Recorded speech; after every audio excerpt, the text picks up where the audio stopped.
Friends, ఇప్పుడైందిన వార్త junior NTR arrest, తీవ్ర షాక్లో కుటుంబం అంటూ వార్తలు అయితే వస్తున్నాయి ఫ్రెండ్స్. మరి దాని గురించి వీడియో చేయడం అనేది జరుగుతుంది ఫ్రెండ్స్. వీడియో స్కిప్ చేయకుండా చివరిదాకా చూడండి, అలా అయితేనే మీకు పూర్తి ఇన్ఫర్మేషన్ అనేది అందుతుంది. అలానే ఫ్రెండ్స్, చాలామంది చూస్తున్నారు కానీ సబ్స్క్రైబ్ చేయడం లేదు. సబ్స్క్రైబ్ చేయడంతో నేను చేసే ప్రతి ఒక్క ఇన్ఫర్మేషన్ అనేది మీకు నోటిఫికేషన్ రూపంలో వస్తుంది. ఇంకా వివరాల్లోకి వెళ్ళిపోదాం. తెలుగు సినిమా ఇండస్ట్రీలో ఇప్పటి వరకు చాలామంది హీరోలు వాళ్ళకంటూ ఒక సపరేట్ ఐడెంటిటీని క్రియేట్ చేసుకుంటూ ముందుకు సాగుతున్నారు. ఇక ఈ క్రమంలోనే వాళ్ళ అభిమానులు వాళ్ళను ఆరాధిస్తూ ఉంటారు. ఇక ఏది ఏమైనా కూడా ప్రస్తుతం ఉన్న ఇండస్ట్రీలో మన స్టార్ హీరోలు చాలామంది పాన్ ఇండియా హీరోలుగా వెలుగుతుండడం విశేషం. తెలుగు సినిమా ఇండస్ట్రీలో ఇప్పుడు రకరకాల ప్రాబ్లమ్స్ ఎదురవుతున్నాయి. ఇక ఎవరి పరిస్థితి ఎలా ఉన్నా కూడా కొంతమంది సినిమా అభిమానుల వల్ల మరో హీరోలు కూడా కొన్ని ప్రాబ్లమ్స్ను ఎదుర్కోవాల్సి వస్తుంది.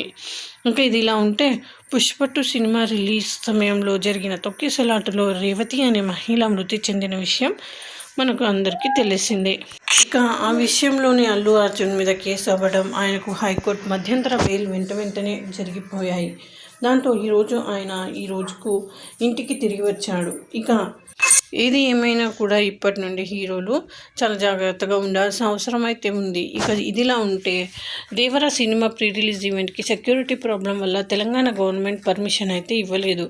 ఈవెంట్ మొత్తం అరేంజ్ చేసిన తర్వాత ఆ ఈవెంట్ను క్యాన్సిల్ చేశారు. లేకపోతే ఇలాగే తొక్కిసలాట జరిగి చాలామంది ప్రాణాలు కోల్పోయేవారు. తద్వారా జూనియర్ ఎన్టీఆర్ కూడా జైలుకు వెళ్లాల్సిన అవకాశం అయితే వచ్చేది. కాబట్టి ఈ ఈవెంట్ను క్యాన్సిల్ చేసి మంచి పని చేశారు అంటూ కొంతమంది ఇప్పుడు తెలంగాణ గవర్నమెంట్ని ప్రశంసిస్తున్నారు. ఇక మరి కొంతమంది మాత్రం అంతటి జనానికి కూడా సెక్యూరిటీ ఇవ్వలేని గవర్నమెంట్ జనాన్ని ఏం కాపాడుతుంది అంటూ గవర్నమెంట్ మీద కొన్ని విమర్శలు అయితే చేస్తున్నారు. ఏది ఏమైనా కూడా ఆ ఈవెంట్ జరిగితే అల్లు అర్జున్ పొజిషన్లో ఎన్టీఆర్ ఉండాల్సి వచ్చేది. కొంచెం ఎన్టీఆర్ త్రుటిలో తప్పించుకున్నాడు, అల్లు అర్జున్ దొరికిపోయాడు అంటూ చాలామంది సినిమా మేధావులు సైతం కామెంట్లను చేస్తున్నారు. ఇక ఏది ఏమైనా కూడా ఒక హీరోని హీరోలాగా అభిమానిస్తే తప్పు లేదు, కానీ అతని కోసం ఏవేవో చేసి వాళ్ళకి ఇబ్బంది కలిగించే ఘటనలను చేసేసి అభిమానుల మీద కూడా హీరోలకి కోపం వస్తుంది. అయితే ఇక అభిమానుల ముసుగులో చాలామంది హీరోలకు బ్యాడ్ నేమ్ని కూడా తీసుకువచ్చేవారు ఉన్నారు.